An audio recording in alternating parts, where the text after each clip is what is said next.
Wolfpack, what is going on? It's your boy, the Wolf of Roto Street, rotostreetjournal.com, where we breed and feed fantasy wolves. Here for your Week 14 preview, the fantasy football playoffs, your semifinals, your quarterfinals, whatever it might be. I'm here to get you ready to go. Make sure you know everything that you gotta before a crazy Week 14. Do or die, win or go home. Everything is on the line, folks. So let's make sure you are ready to rip it up. And I'm going to start with a preview of the injuries you gotta know. We'll get into my series higher, lower, Hail Marys. And of course, the mailbag is wide open. So answer any sit starts you got. Got a little echo with the audio. Why does it fucking do that? I don't know why it does that, Cam. Let me unplug and plug. Let me know. Let me know, is that any better, Cam? I just want to double check on that audio for you. Tell me if it's a thumbs up. I can tell you one thing, I'm not Nick Tanzella, and that's nervous at all. I cannot wait to slap the Crybailies, that pathetic excuse of a team outside of Christian McCaffrey. You will be going down. You'll be going down quite hard, and I cannot wait for it. So that's going to be fantastic. Cam, can you let me know, is the audio any better since replugging in? Because if not, I might hang up and then get live a second time just to make sure everything sounds okay. Not sure why there's an echo like that. Hope it sounds okay now, though. Let me know what's going on with that. Wait for a second. Anybody else tuned in? Is there an echo? Does the audio sound weird? Is everything better? I want to make sure everything's good to go. All good. All right, you just had to plug in, replug. Good to go. Let's start it from the top there, folks. Thank you, Jordan. Thank you, Cam, for getting up to me. Just for the recording's sake, thank you guys for commenting in. 1, 2, 3. Wolfpack, what is going on? It is the Wolf of Roto Street, rotostreetjournal.com, where we breed and feed fantasy wolves. Here with your Week 14 preview. I'm going to fantasy playoffs, do or die, win or go home. You got to get it right, so I'm going to make sure you have everything in your toolbox to do so. That includes an injury report, everything you need to track coming into the weekend, who to have stashed in case your starters are out. Then we're going to go to higher, lower, Hail Mary to show you the guys that I would sit, start, and stream throughout this week, each position, and of course the mailbag wide open. Answer any sit starts you have. So get them on in, Wolfpack. I am here to get you ready because, as it says, the stakes couldn't be higher. The biggest time of the year, the fantasy football playoffs. Nothing better than this, folks. Nothing better at all. Let's dive right into it.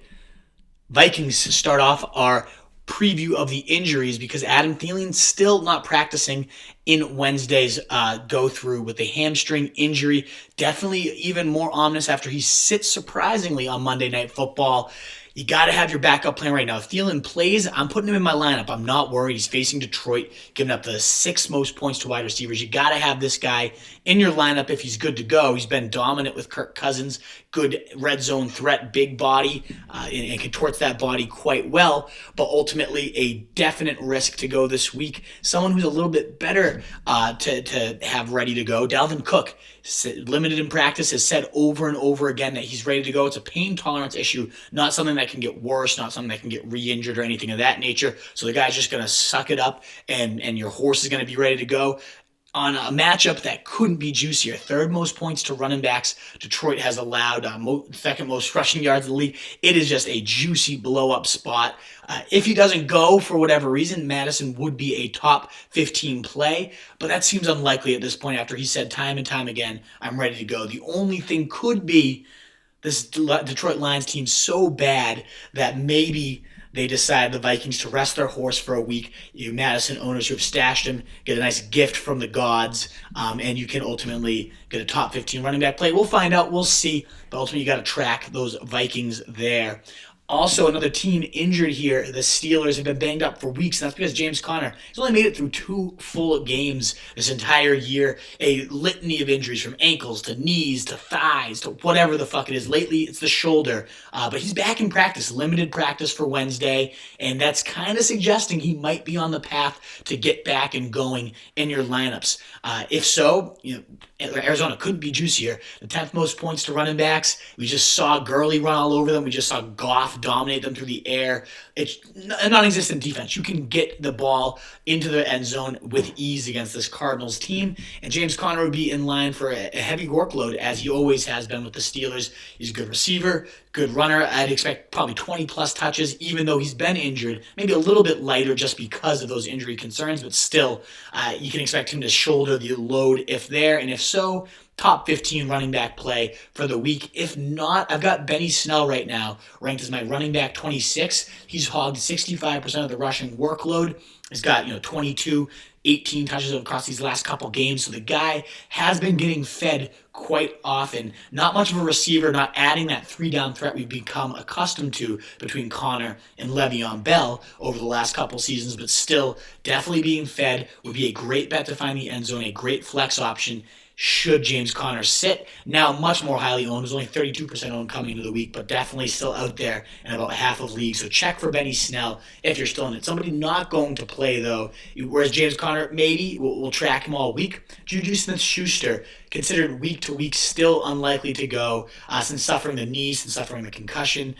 Too bad injuries in that brutal game against Cleveland, and he says he can't cut upfield quite yet. That seems to suggest he's not going to be going this week.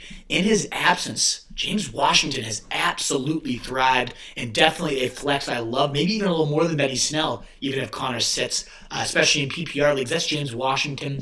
He is the wide receiver 36 in my rankings this week, but has the upside for a ton more. In fact, he's been the wide receiver 8 over his last 4 weeks. 16, 6.4, 17.3, 19.1 and half PPR settings, so even more for you in PPR, and gets that Cardinals defense that has just been getting dominated. We just saw multiple Rams receivers dominate this team. So James Washington definitely in play. If or whether or not Juju Smith-Schuster sits or not, doesn't really matter to me. I love Washington this week, just more upside if he's that true number one.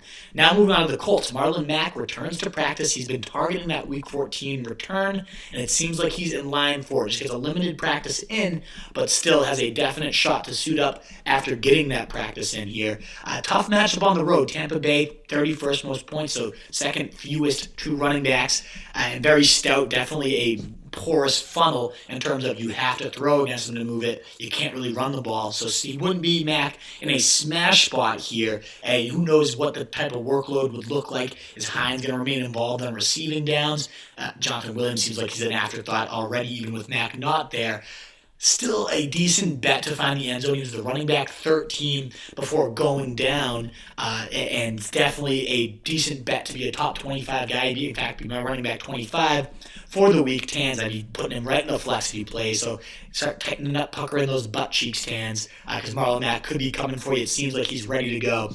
And T.Y. Hilton, calf injury. Speaking of Tans' crap team, not practicing Wednesday, and actually said, I'm unsure if I'm going to return this year. Quote, I'm doing everything I can to get back out there. If I can, I can. If I can't, then I'm going to have to shut it down. But I'm doing everything I can to return. Doesn't seem likely, doesn't seem promising to get him going this week. And that's too bad, because the spot could not be juicier against Tampa Bay. The most points to wide receivers, big play after big play, which would have favored T.Y. Hilton's speed, skill set to perfection. But what that means now, Zach Pascal and Jack Doyle dominated the target share last week. 11 targets for Jack Doyle, team high, and then 10 for Pascal, paced the team with over 100 receiving yards last week. Both being great spots, would be lineup locks, in my opinion, should T.Y. Hilton sit. In fact, I'm 16 spots higher than the ECR on Pascal this week, within my top 30 wide receivers, and at this point, I would absolutely lock him in. Chiefs running backs, the next injury to touch upon, and we're going to move through these injuries quick because I see some questions coming in. Keep the comments coming, guys. I'll do a mailbag in between segments here. I'll finish up the injuries real quick. Darrell Williams not practicing this Wednesday. Neither did Damian Williams, although ESPN's Adam Tyker, whatever the hell you pronounce that as, says he has a chance to play Damian Williams, whereas Darrell Williams seems almost like a lock to sit. Andy Reid himself said it's not looking good for the guy. All this means is, LaShawn McCoy has been a top 15 running back every single time Damian Williams has sit, and now he gets Darrell Williams off his back, even more upside for him.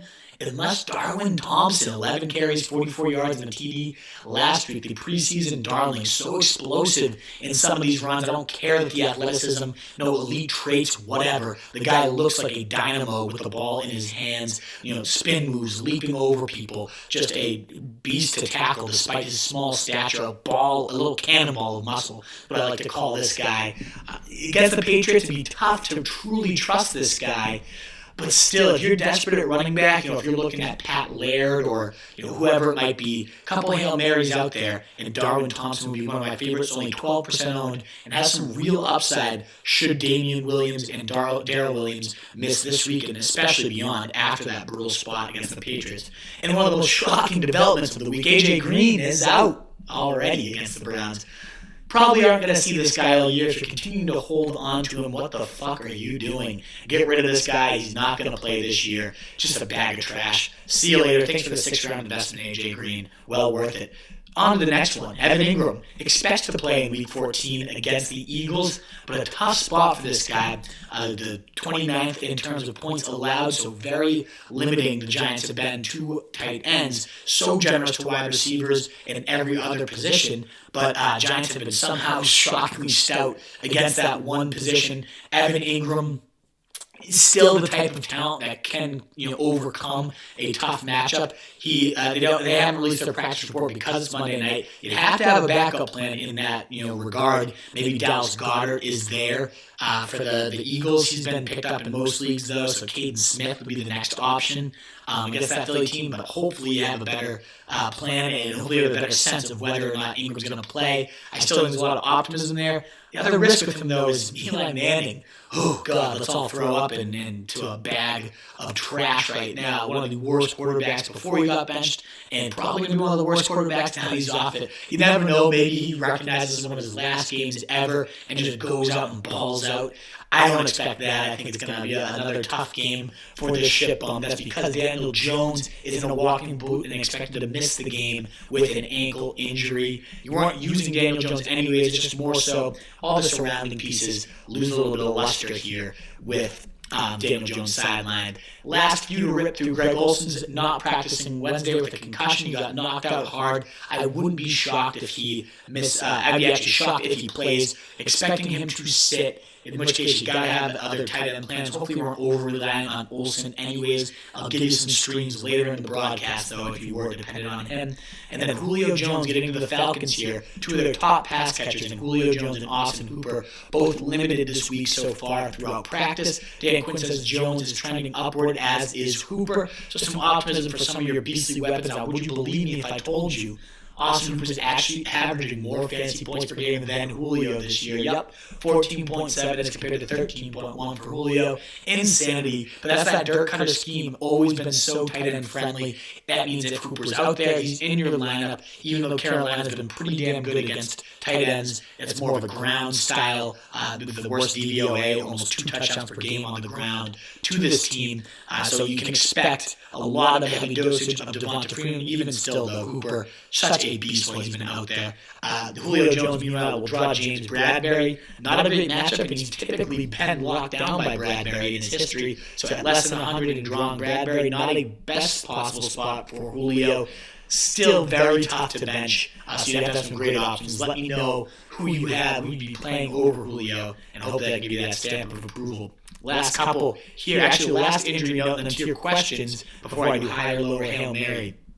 Baker Mayfield is practicing in full. In fact, that transitions me nicely. So you know what? I'll get to your questions now before I cover that injury notes. Justin Vetter, start Prescott or Winston. Is Lockett a good play? Might see a lot of Ramsey. I'm nervous. I mean, I'd be very nervous about Lockett too. In fact, I'm 10 spots lower on the ECR than him. A complete goose egg last week, and now he's one of the top shutdown corners. Granted, Lockett did have the flu. He was dealing with a shin injury, and ideally he's back to full health for this one. You can't love anyone in a lockdown matchup, though, against Jalen Ramsey. So it depends who else you have. But I'm nervous about him, too. He's at my wide receiver 28 this week, so not a huge fan. Between Prescott and Winston, I would have to get Prescott in there. I know the matchup versus the Bears is not the easiest, but David Blau just threw 2 touchdowns. Wide receivers have been getting up on those corners. And Winston, could you really, maybe he throws 350 and 3 and you hate me? but he's equally as likely to go 160, 3 interceptions instead, and just ruin your season. I've seen it happen too many times. I'm not going into my playoffs with Jameis Winston leading the charge. Give me Ryan Tannehill instead. But Dak Prescott, my QB6 in the week, I just keep rolling him out there. He's gotten you this far. You got to stick with your guy. Your locker room will never look at you the same, Justin, if you bench him.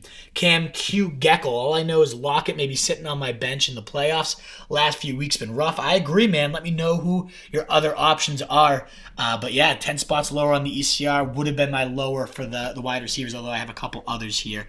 Fuck Thielen, screwed my ass. Fuck Lockett too. I gotta hear this, Jordan, this rant you sent in. I have not yet listened, but we'll make sure to get this into the podcast if possible, and certainly we'll play it on our Sunday show. I cannot wait to hear your wine line commentary. Montgomery or Hunt Standard, asks Abady. I gotta go Hunt there, despite Standard being a little less appealing for the guy since he's more of a pass catcher than he is a running back now. When you're facing Cincy, 5th most points to running backs on the year, definitely bleeding touchdowns to the position, I think Hunt is a fantastic bet, whereas Montgomery, tougher matchup against Dallas, and just so boomer bust and just looks gross out there, so not a huge fan there. David, half PPR, Mitchell, Bears. Oh, God, I'm probably not playing Mitchell. Anthony Miller, is that who you're thinking of? I don't know who you're questionable. Thielen, tight end Goddard or Hollister, QB Tannehill, Winston or Brissett. We got a few to work through here. I'm definitely going to go Hollister. That's probably the easier one for me. Tight end, just a focal point in this offense, especially with Lockett kind of dinged up. I know the production wasn't great last week, but the targets were there, used on screens, used on the seam, especially using the red zone in this offense as it always has been for the Seahawks. So I like Hollister a lot, even though the Rams, nothing great about that matchup. Goddard's actually facing a Giants team that is fantastic, shockingly, against tight ends. So give me Hollister, the clear-cut number one, a good bet to score every week in this offense. Between the QBs, I like Tannehill the most. Like I mentioned, I cannot start Winston. Can't trust that bag of shit in the playoffs with my hopes on the line. And then Brissett, I like the matchup against Tampa Bay, but such a low-volume passing attack right now. And Tannehill, until last week, was the QB2 since taking over as a starter. Only Lamar Jackson had more points, gets Oakland 4th most points to QBs. I love the guy this week. And my QB7, I'm going to put Tannehill over most quarterbacks and definitely over those two options. Now, in terms of the wide receiver question, I think you're asking Miller or Thielen. We do know Taylor Gabriel is out. We didn't cover that in the injuries. My fault. I skipped over that one. So he's out for week 14. And in his absence, Miller has seen 33 targets over the last 3 weeks. Definitely a viable streamer, especially after the 13 target, 9 catch, 140-yard day. Last week, I probably might hold out for Thielen regardless. I want to know, David, who your next option is. But I might get him, I might wait it out for Thielen just because that Detroit matchup is so juicy. Cam Geckel, going to get to you, then I'm going to go into my higher, lower Hail Marys. But guys, keep the questions in. And of course, if you're live streaming out, we only got 3 likes on this thing. Come on, guys. Give me a little bit of love here. Help us get discovered a little bit more. And that's especially true if you're willing to share this out to your audience or to any fantasy football groups you're involved in on Facebook. It means the world so we can reach and help more people. So appreciate any of that. Appreciate those likes. I see them already going up. Thank you, folks. And keep those questions coming. I will get to all of them by the end of this broadcast, I promise. But Gecko, my last question before I get to higher, lower Hail Mary, and then it's open mailbag the rest of the night. Is Hooper too risky to start if he plays? I picked up Doyle, and it's worked out so far. So almost every tight end, I would have Hooper above. It is risky, but still, he's been just that good. More points per game than Julio fucking Jones this year. That Dirk Cutter offense has funneled to the tight end. So if he's out there, I'm most likely going to play him. That all being said, I think Doyle would be the option if you had him. He's my tight end 4 for the week. Because one, the targets, the snaps, everything, season highs last week. 94% of snaps, 11 targets, 73 yards, all season highs, plus the score, and gets an even juicier matchup. Tampa Bay, the 2nd most points to tight ends. So you gotta love Doyle this week, in my opinion. Just a higher floor, despite not having Hooper's ceiling quite as high. Who says Doyle doesn't get multiple scores ever since Ebron got knocked out has been a focal point, and T.Y. Hilton likely out too. It's going to be the Pascal Doyle show. A great DraftKings cheap stack there. I like both those guys this week. Let's get into higher, lower. Actually, Jordan, let's hear what you have. You need 3 from Lockett and BC. Oh, my God. That is awful, dude. I cannot wait to hear your rant. I apologize. that I'm celebrating in that because I'm sure it is full of some right material here. Oh, his playoffs, they're 2-week matches. And now he's a 30-peat. That is fucking bad, man. So we're going to need some upside, Jordan. So let's get that lineup ready and make sure it is good to go for you. Alrighty. And now we're getting to the higher, lower Hail Mary part of the pod here. That goes back. Oh, God. I don't know why the fuck it's doing that. It's really fucking annoying. Let me know if it's still going, Cam. But Baker Mayfield, my higher quarterback, practiced in full today, which was one of the only questions I had on this guy was his health for the week after banging up his hand.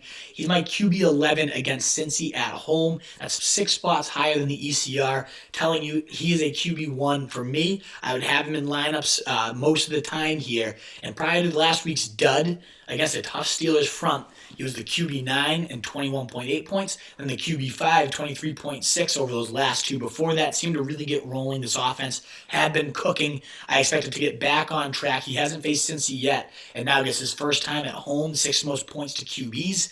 I love Mayfield this week. I think he could dominate. In terms of who I'm lower on, Kyler Murray. I'd rather have Mayfield in this week. And, even my Hail Mary, I'm going to give you in a sec, which might make you throw up. Murray against Pittsburgh. QB 19, that's 9 spots below the ECR. And the reason why this D-line against Pittsburgh is going to eat up Murray, in my opinion. Going to eat up that pathetic offensive line. And we saw that happen last week against the Rams. He took 6 sacks.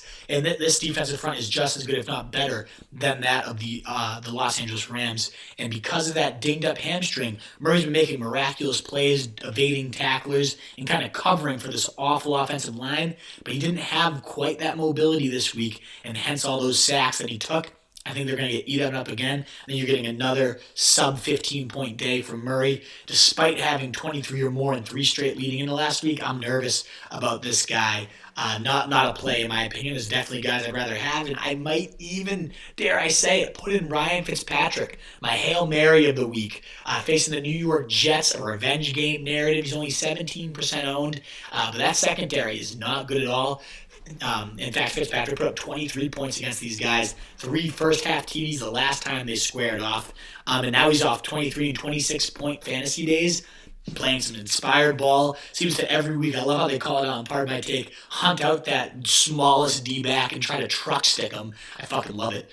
Just did no holds. He literally put his head down and just speared a guy last week. And a ton of his values come from the fact that Devontae Parker, who I'm also 8 spots higher on in his ECR ranking, has just been making insane grab after insane grab. It's been just ridiculous, the degree of difficulty, where Parker has just ascended to. You lob it up and the guy's going to be coming down with it. And that's exactly what Fitzmagic has been doing for this guy. So I expect another 300-yard day, another 2 to 3 touchdown day, another 20 to 25 fantasy points.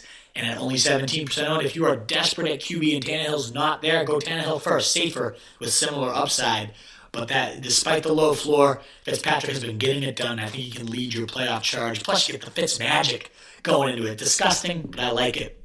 In terms of running backs this week, I'm higher on James White. My running back 21, that's 5 spots higher than the ECR. Kansas City trails only Houston right now in terms of receiving backs, 8.3 targets per game and 63.6 yards per game. And we just saw what James White did against such a vulnerable team, 2 receiving backs, 8 receptions, 98 yards, 2 scores through the air, in addition to 79 yards on the ground. Speaking of that, Kansas City giving up the 2nd most yards to running backs on the ground as well. So 2nd most receiving yards, 2nd most rushing yards, trailing only the Dolphins in that stat.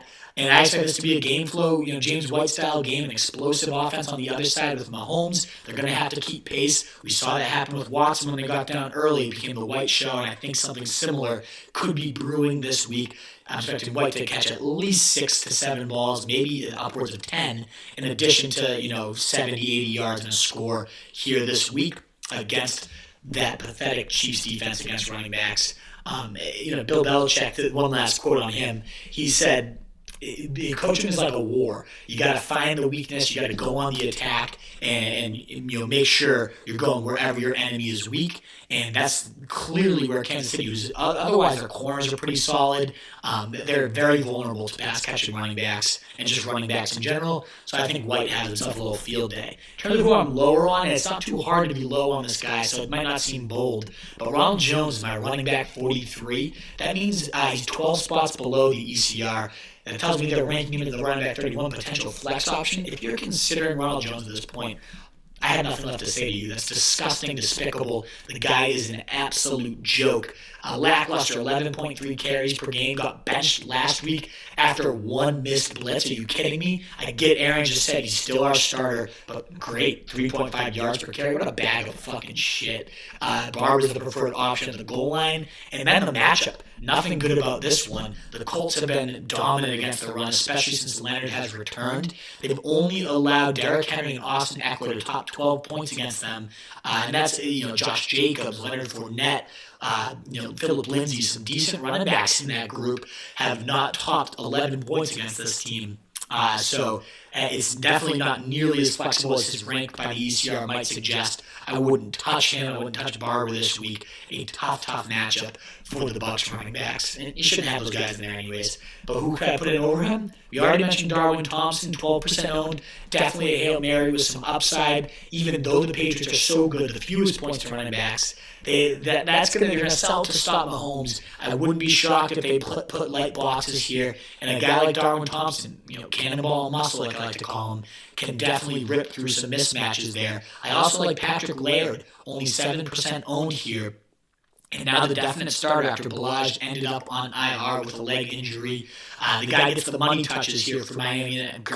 No touches are really money in this disgusting offense. But Fitzmagic really has stabilized it and kind of brought some decent upside to anyone involved around him because they're putting up points. And this guy, Laird, gets the touchdowns, converted on a short yardage score last week. He also gets the receptions, 45 yards on 4 catches last week for over 14 fantasy points. And the Jets, nothing scary about that matchup. So if you're desperate for a touchdown and you want a guy that could see some volume, only 7% owned, Laird is disgusting, but could end up panning out for owners and gets a very juicy schedule. The Jets, a little bit limiting the running backs this year, but after this, Cincy, Giants, definitely an easy schedule down your stretch here. In terms of wide receivers and then tight ends, then your questions, folks. I promise I'm getting there. Wide receivers, Alshon Jeffrey versus the Giants. He's my wide receiver 18 for the week. That's 8 spots higher than the ECR. I was like 10 spots higher last week. That really panned out.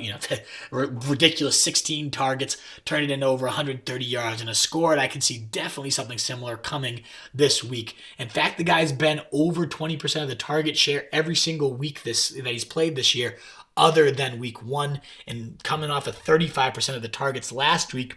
And gets a Giants team that's given up the second most points to wide receivers, second most yards, third most touchdowns. And it's feasting time because especially they've been very good against tight ends, the Giants have, and just that bad against wide receivers. 35 points per game to wide receivers. And what other wide receivers here to really eat into Alshon Jeffrey taking up the lion's share of that? Nelson Aguilar, shut the fuck up. No. So ultimately, I really like Alshon Jeffrey this week. He's in a great spot, in my opinion. I do not like, I also mentioned I'm 8 spots higher on Parker. My wide receiver 8, top 10, folks. Who would have fucking thought that coming into the year? But the guy I'm lower on, Odell Beckham. At this point, it's just fucking name. Why is he a top 13 wide receiver according to the experts? He's facing Cincy. He's my wide receiver 21 despite Cincy being a quote-unquote puke defense here. Yeah, maybe he positively regresses and blows up here. But since he's been decent against wide receivers, top 10 in terms of lowest points allowed here. And Odell Beckham has exactly 2 touchdowns on the season. The Miami kicker has just 1 fewer than Odell Beckham in terms of receiving touchdowns. He's been under 100 yards in 10 of 12 games. He's been under 9 fantasy points in 7 games, including less than 4 in 3 of those. Now dealing with a groin injury. Your wide receiver 26 on the year. Why is he being rated up as a top 12 play? I don't understand it. The guy's been a complete bag of shit. If you own him, you don't need me to explain it. In fact, if you own him, you're probably not even playing him in this week because you're probably not in the playoffs. So probably wasting my breath here. But even if you are made it and you have Odell Beckham, I'd probably find someone else, maybe even, dare I say, Zach Pascal, my Hail Mary of the week. And it looks like David uh, Mitchell Bears, Pascal, or questionable Thielen. I think again. Do you mean Miller for the Bears? Because I don't know who Mitchell is, but Pascal will be my favorite play for you, David. And here is why. The wide receiver 26 in my rankings, that's 16 spots higher than the ECR, only 21% owned, and I think he's got to be locked in the lineups this week. Tampa Bay, you don't need me to spell out how bad the secondary has been, but most fantasy points to wide receivers, despite Pascal disappearing earlier in the season in that smash spot versus Miami, there's a little risk here for fantasy points against them. Last week, 10 season high, 10 targets, 7 receptions, 109 yards. And as we said with Doyle, there's just no one else to throw to here besides Pascal, besides Doyle. I guess Paris Campbell is returning this week, but still, these two are going to be the offensive show in one of the easiest, most porous pass defenses in the league. So give me Zach Pascal all day, folks. And at tight end, before we get back to your questions, I'm higher on Kyle Rudolph against Detroit. My tight end 10, that's 5 spots higher than the ECR. And I don't understand it, especially because this guy is number 2 in points per game and the tight end 3 overall in fantasy points since week 7. He's scored 5 touchdowns in those 6 games, including multi-scores there. So 6 total touchdowns. He scored in 5 of 6. So yeah, this whole narrative, he's touchdown dependent. Okay, he's scoring a touchdown 83% of the time. Like, give me that all day. Last time against Detroit, he had 50 yards and a score, and I expect something very similar, if not multiple scores for the guys. So Kyle Rudolph was also still sitting out there in like 40% of leagues. My tight end 10 will be locked into my lineup for the most part this week. I'm lower on Jared Cook. He's been a beast since returning. Actually, the only guy other than Kelsey to average more points than Kyle Rudolph over those last few weeks. But, and he's got 10 plus in 6 straight. The guy's been getting it done, but San Fran as a matchup, they're that intimidating for me. The worst matchup for tight ends, the fewest points allowed. Sure, Andrews had a touchdown on him, so it shows they could be penetrated, but almost every other touchdown, a tight end rather, has been under 4 fantasy points. There's only been 3 guys to top 4 fantasy points against this defense all year. Tells you that is threatening. That's disgusting. That is tough to go against. So I am nervous here for Jared Cook. And if Everett sits, it's again Hail Mary week for Tyler Higbee, only 13% owned, getting the matchup against Seattle, 3rd most points to tight ends here. And he's catching up a 7-catch, 107-yard TD day, 20 fantasy points. Great, yeah, I get it, Arizona. Anyone's going to do that to them.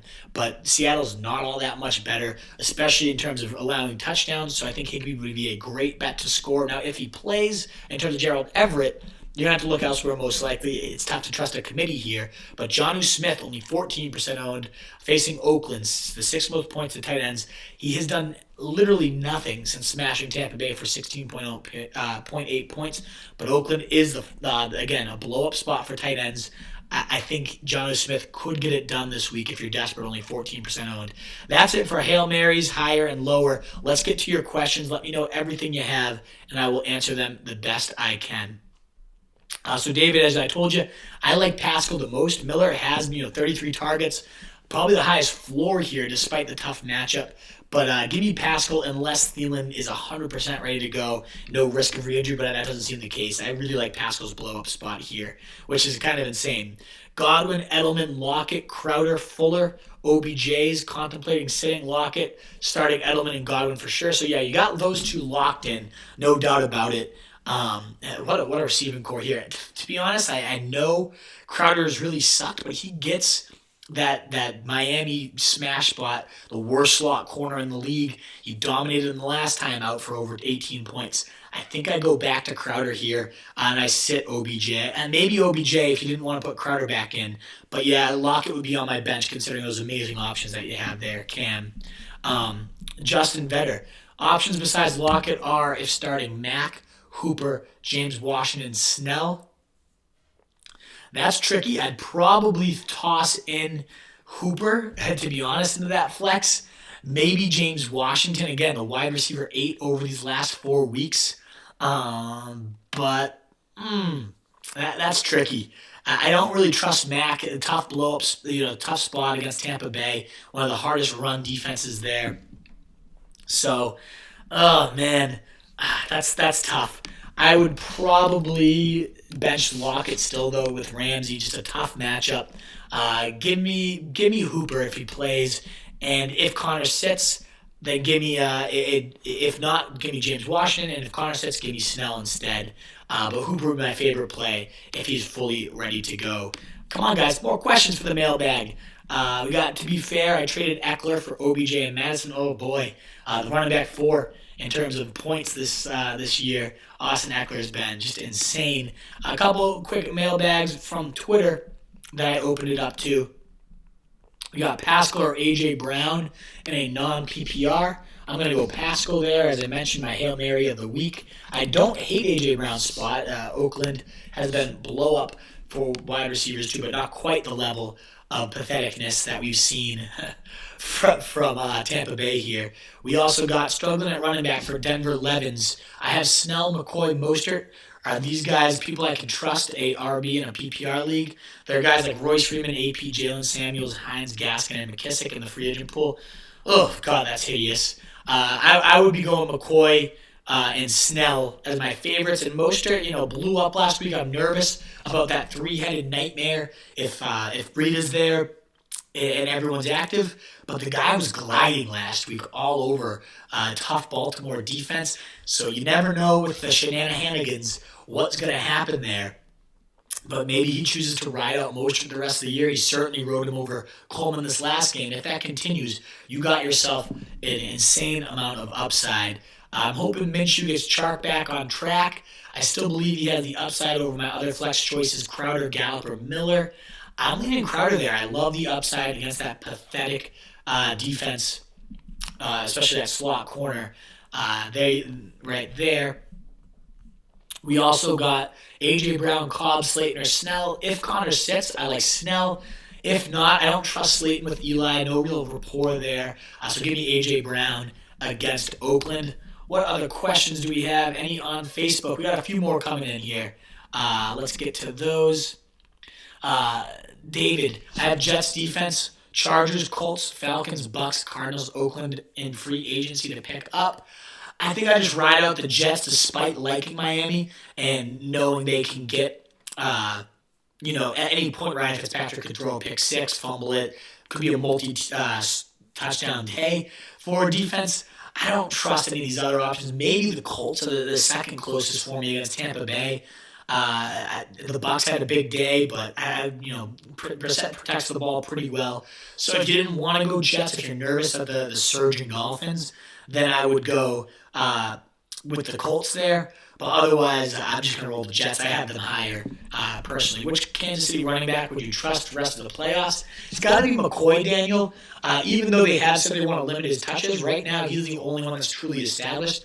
But I would love to stash Darwin Thompson, see what he does against the Patriots, see how involved he is, because he's the one I think is truly the most explosive, and I would not be shocked if he ends up, bursting through a few huge holes against the Patriots and then earning himself a monster workload for 2 weeks. So I'd stash him, see how he does, and if you're desperate, you can even play him. But for right now, I trust McCoy the most just because of his familiarity. If Cook sits, do I play Madison or Montgomery? Definitely for me, Madison there. The Detroit matchup is so juicy. The only shitty part there is Montgomery's playing Thursday night, Cam. So if you got to lock him in, you're probably going to have to lock him in. And it seems like Cook is trending towards playing. So my guess is he's going to be in your lineup there. Alrighty, folks. Thanks so much for tuning in. That's all the questions we got. If you got any more questions, you can find me at Roto Street Wolf. You can DM us here on Facebook at Roto Street Journal. And you find us at rotostreetjournal.com. We breed and feed fantasy wolves. It's the Fantasy Fullback Dive podcast. We paved your path to 2019 titles. Thanks so much for coming down, tuning in. I will be live again at least on Sunday. If not, maybe even tomorrow. We're going to do our DFS show, me and Jimbo, and maybe try to get a little pregame in for Thursday night to just get those lines ready. Do or die time. Wolfpack. Get it good, get it done, and week 14, I'm out.